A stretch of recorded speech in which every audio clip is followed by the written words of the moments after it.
আমি যদি মারাও যাই আপনারা পিছপা হবেন না, আপনারা এই আন্দোলনকে সফল করেই ছাড়বেন। আমি আবারও বলতে চাই, আমি টিয়ার সেল কেউ কেন হয়নি। আপনারা যারা সুস্থ আছেন আপনারা পিছপা হবেন না, আপনারা এই আন্দোলনকে সফল করুন। পাশাপাশি আমি সমগ্র বাংলাদেশ সকল আপামার জনতাকে অনুরোধ করব, আপনারা এখনো যারা আপনাদের সন্তানদেরকে ঘরে আটকে রেখেছেন আপনারা দয়া করে তাদেরকে ছেড়ে দিন, এই আন্দোলনে অংশগ্রহণ করতে দিন। মনে রাখবেন, আমরা যদি এই আন্দোলনে ব্যর্থ হই আগামীর বাংলাদেশ ব্যর্থ হবে। আপনারা ভাববেন না আমরা যদি ব্যর্থ হই সব কিছু ঠিকঠাক হয়ে যাবে। আমরা যদি আজ থেমে যাই, এই আন্দোলন যদি থেমে যায়, বাংলাদেশের স্বাধীনতা সার্বভৌমত্ব সব কিছু আমরা হারিয়ে ফেলবো।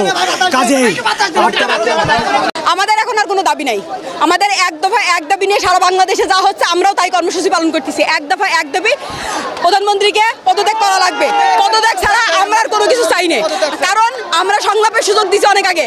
18 তারিখ থেকে শুরু করে যে পরিমাণ গণহত্যা গুম চলাইছে, এরপরে আর আমাদের কোনো রাস্তা নেই। আমাদের পিঠ দেয়ালে ঠিকে গিয়েছে।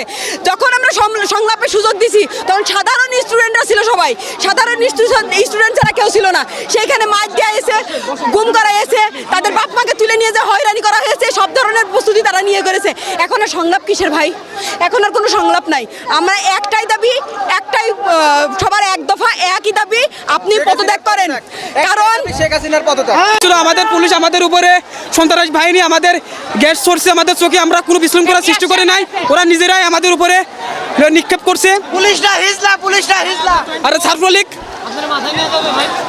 আচ্ছা ভাই আমাদের উপরে ছাত্রলীগ, পুলিশ লীগ, যত লীগ আছে ভাই সম্পূর্ণ আমাদের উপর অত্যাচার করছে ভাই। বিনি কাজে আমাদের চোখে মুখে গ্যাস ছাড়ছে। আমাদের অবস্থা দেখেন কি হয়েছে। আমাদের 3-4টে ভাই আহত হয়েছে এবং তো হসপিটালও নিয়ে গেছে।